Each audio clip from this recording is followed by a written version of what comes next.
angers you, and then you lash out at them, and then they fire you. And this is the third job that you've been fired from in a month, and then you need rent, and then you haven't paid your rent on time, and then you get kicked out of your home, and boom, you're homeless, right? It's because that untreated PTSD affected every aspect of your life. If you're not mentally healthy, it affects every aspect of your life. So I really believe that the link between poverty and mental health is huge, and I feel like if we can help people deal with their traumatic past and get them the services they need for mental health services, I think that can definitely help them to have, I don't want to say an easier path, but at least will make things smoother in their life. And what I really liked about Brooklyn Avenues while I was there, they had a therapist there. And before I got connected with a therapist at Brooklyn Avenues, I was also connected with a therapist that was locally, that was near the shelter. And that was my first time ever having therapy. And that was my first time where I was diagnosed with anxiety, or I even knew like what anxiety was and having that type of conversation. So, and I'm still in therapy. I actually had therapy this morning. So I feel like therapy and treating mental health issues are super, super important to fighting against poverty. Or fighting, I shouldn't say fighting, I should use, somebody find me a positive word. Overcoming. Overcoming, that's a much more positive word, yes, overcoming poverty. Okay. Chandler? Yeah, I think that's a unique question.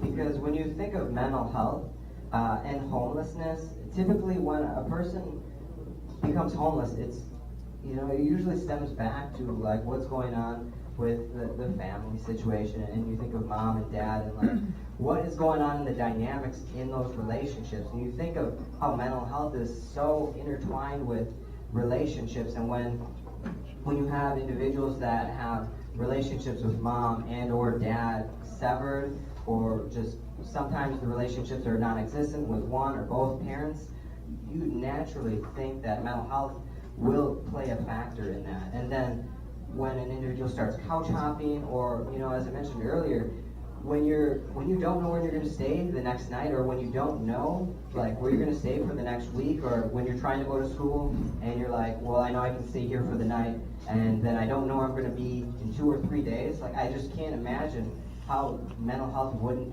be impacting oneself when they don't know where they're going to stay, or that they don't have stability. And so when people come in, we typically see mental health playing a role and impacting individuals that come into our program. So I think that's the short answer. And mental health services is such a huge part of Brooklyn Avenues and Avenues Minneapolis, and all our other programs, Young Families, Host Home.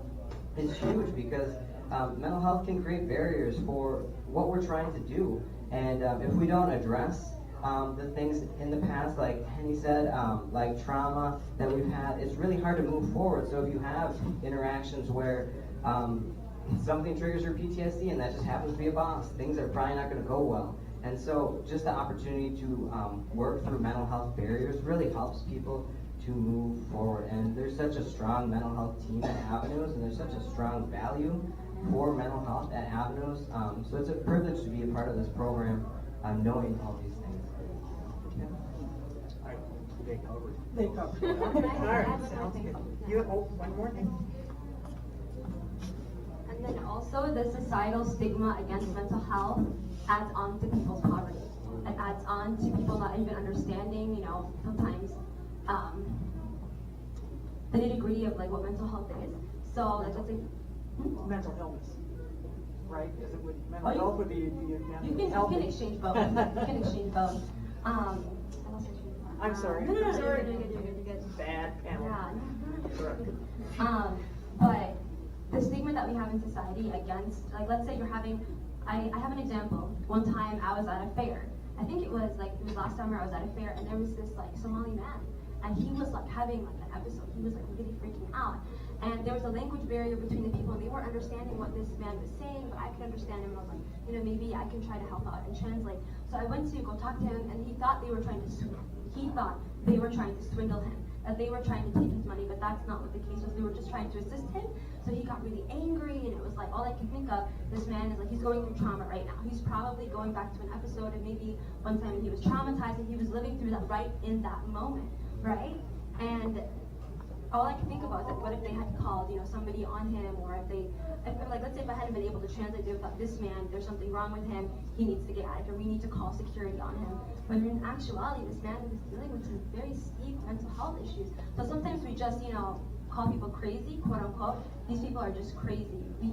We call people that. And a lot of the time, people are just really suffering people. People have these deep-seated suffering problems that have run in their family for generation after generation after generation. So when it comes to poverty, it's like we also have to talk about the stigma that we have in our society against mental health issues. I think that's important as well. All right. This question is from the audience. What is the most common misperception about homeless youth? I can tell you what they say to me at church. If I was to take a guess, I would say drugs and alcohol are the reason that they're homeless. And I would say that's highly incorrect. Sometimes they use drugs to cope with the mental health because of set stigmas that people have in regards to mental health. But I think to correct that perception, I would point back to family systems, societal systems that lead people into poverty, into brokenness in families, and there's so much more to share, but I would really redirect to like family systems, society. There's just different things involved that really lead to homelessness. Anybody else? No? Any? No. You did a good job with that other one. Thank you. Okay. All right. Oops. What advice would you give to other communities to address youth homelessness?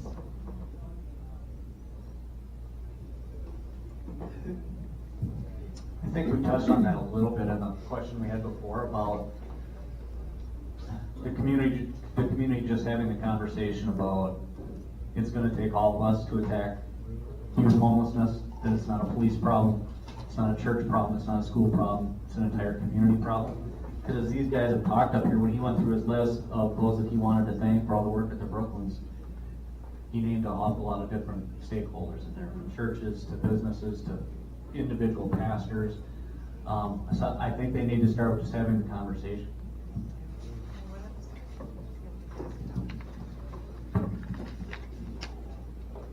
I would absolutely agree with just the collaboration, the community, the wraparound that it takes to support our youth experiencing homelessness. I would also add, I lost my train of thought. Can you repeat the question? Oh dear. I lost it. Let me go back and find it. Because I was All right. listening so intently. What should other communities Yeah. do? Thank What you. advice would you give to other communities Okay. to address youth? Thank you, that's all I needed. All right. So it's just more of an awareness of what entails when youth are experiencing homelessness. Because we create our own judgments, our own thoughts, our definitions, and I feel the more awareness that we can create and education around it, that community will broaden. And people, I feel like, will jump in to help increase our students so that they don't experience homelessness.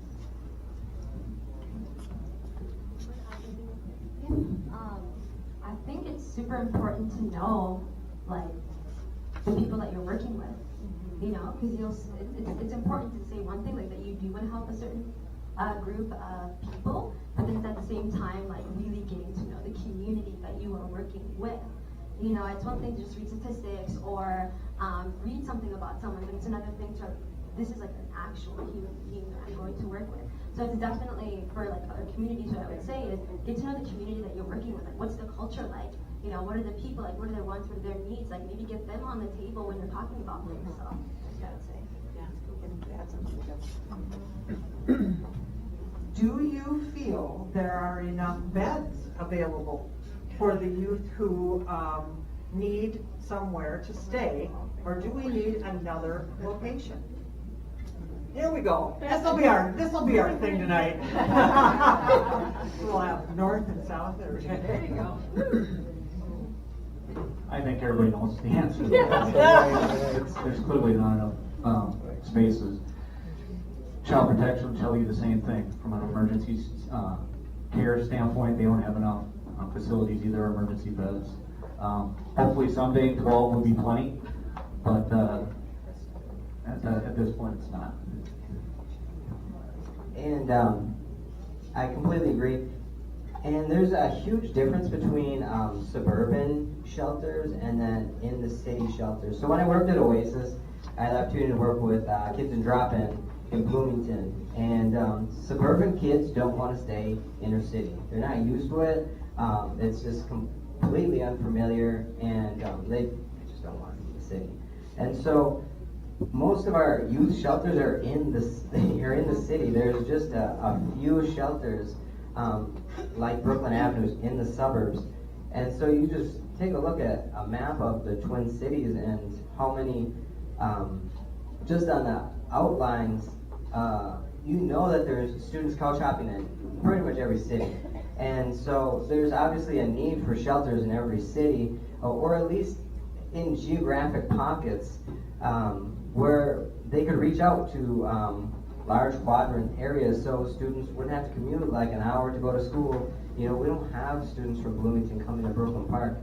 They don't have a shelter where people can stay until they get into like housing or something like that. And so there's just so many different areas around the Twin Cities. And so like going back to that last question, partnerships. There's just like how Brooklyn Park and Brooklyn Center and all the other people that came together, like we need it around the Twin Cities in different pockets, different geographical areas, because the work is so immense and so huge, and that's what it takes. And we gotta serve those suburban areas because they're not going to the cities, and if they do, they're going to be really uncomfortable, and it's going to be a real stretch. And that sounds weird, but it's very real for them. And so we got to meet youngsters where they're at.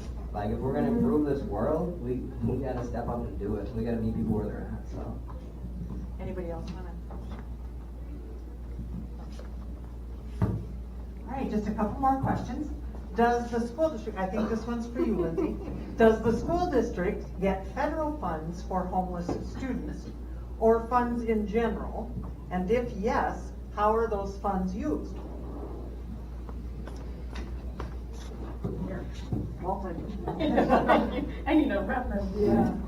So we do get reimbursement for transportation for homelessness. As far as funding for homelessness, we don't get funding. We have wonderful connections like we have here tonight, but the only piece that we do get is reimbursement for transportation, and there is a lot that goes into that. So that we have to make sure we have proper documentation, and when a student, because of our demographics, we have a large population of students who are open enrolled into our district, so we're communicating with resident districts wherever that student was, we say, deemed homelessness. We want to make sure, obviously, that there's consistency. So we only have reimbursement for transportation. I actually think this next question is going to be for you too, so I'm going to stay over here by you. All right, and it's kind of complicated. Are there specific social workers and counselors whose work is specific to homelessness, homeless youth, or do they have other duties as well? And how do they deal with students experiencing homelessness? Great question. So yes, we do have specific school social workers dedicated to students experiencing homelessness. So in our elementary building, in our secondary building, and our ALC building, we have social workers that are dedicated to students who we would need to see if they are homeless and qualify for homeless. So they would have more of the resources that we would be able to connect our students to. And those are the social workers that I meet with regularly. And then we go over different situations that might come about that we might need to consult on and go over. But those are the specific social workers, because we also want to ensure that we create a confidential environment for our students, because it is such a large number. So this one I think is specific to you, Chief. When a parent kicks out and I'm not sure what that word is, kid. Gay or lesbian. Oh, gay or lesbian kid, do they get charged with child endangerment? And then why or why not? So that would apply to any child under the age of 18.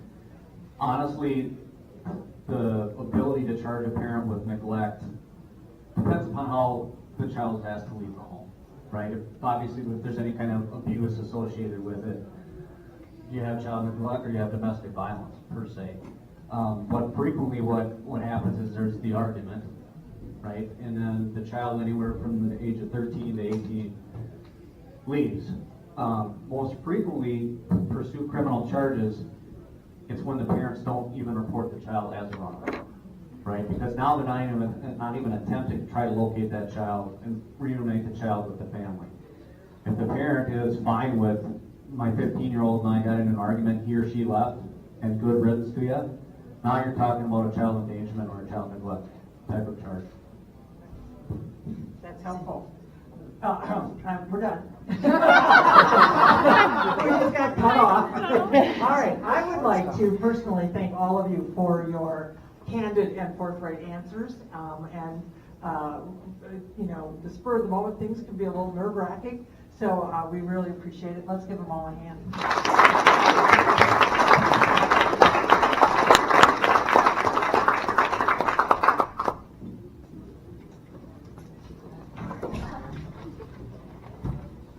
Thanks again to the panelists. I'm sorry to cut them off. I know there were a couple other excellent questions in there, but I want to keep us on track. So we have one more quick speaker tonight. It is one of the members of our board of directors. Sarah Blood has been on the board now for a little over a year, Sarah? Not quite a year? Take a picture of you. And she is here to speak a little bit about Enevoldsen. Go figure. All right. Surprise.